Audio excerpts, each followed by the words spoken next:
शिवसेनेचा 59वा वर्धापन दिन पार पडणार आहे। मुंबईमध्ये शिवसेनेचे 2 वर्धापन दिवस पाहायला मिळत आहेत। एक ठाकरेंच्या शिवसेनेचा तर दुसरा शिंदेंच्या शिवसेनेचा वर्धापन दिवस। पक्ष फुटीनंतरचा हा 3रा वर्धापन दिन आहे। शिवसेना उद्धव बाळासाहेब ठाकरे पक्षाचा वर्धापन दिन सायन येथील षण्मुखानंद सभागृहात पार पडणार आहे।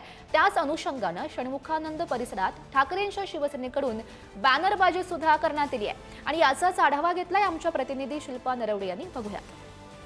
हिंदू हृदय सम्राट शिवसेना प्रमुख बाळासाहेब ठाकरे यांनी मराठी माणसाच्या न्याय हक्कासाठी स्थापन केलेल्या शिवसेनेचा 59वा वर्धापन दिन सोहळा मोठ्या थाटामाटात दिमाखात पार पाडत आहे।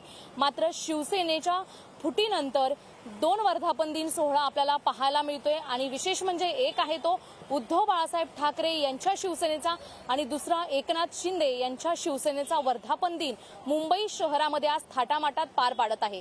सध्या मी आहे षण्मुखानंद हॉलच्या बाहेर आणि उद्धव बाळासाहेब ठाकरे यांच्या पक्षाचा वर्धापन दिन हा षण्मुखानंद हॉलमध्ये पार पडणार आहे आणि आपण जर पाहिलं तर षण्मुखानंद हॉल जो आहे त्याच्या बाहेर मोठ्या प्रमाणात बॅनरबाजी करण्यात आलेली आहे। वर्धापन दिन निष्ठावंत शिवसैनिकांचा कुटुंब सोहळा अशी देखील बॅनरबाजी केलेली पाहायला मिळते। मात्र आपण दुसऱ्या साईडला पाहिलं तर मुंबईत ठाकरेच असा देखील बॅनर लावलेला आहे। दुसऱ्या बाजूला पाहिलं तर धगधगती मशाल घेऊन आम्ही भारत मातेच्या रक्षणासाठी लढत आहोत असा देखील बॅनर आहे आणि पुढे जर आपण पाहिलं तर होय मुंबई आमच्या साहेबांचीच असा देखील बॅनर लावलेला आहे। मोठ्या प्रमाणात बॅनरबाजी केलेली आहे।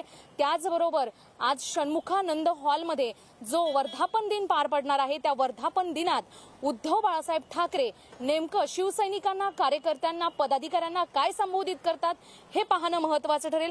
कारण विधानसभेच्या निवडणुकीमध्ये जे अपयश आलं ते आता मुंबई महानगरपालिकेच्या किंवा ज्या पुढच्या निवडणुका आहेत त्या निवडणुकांमध्ये येऊ नये यासाठी नेमकी कशी तयारी आहे हे पाहणं महत्त्वाचं असेल। कॅमेरामॅन सतीश कदमसह शिल्पा नरवडे, पुढारी।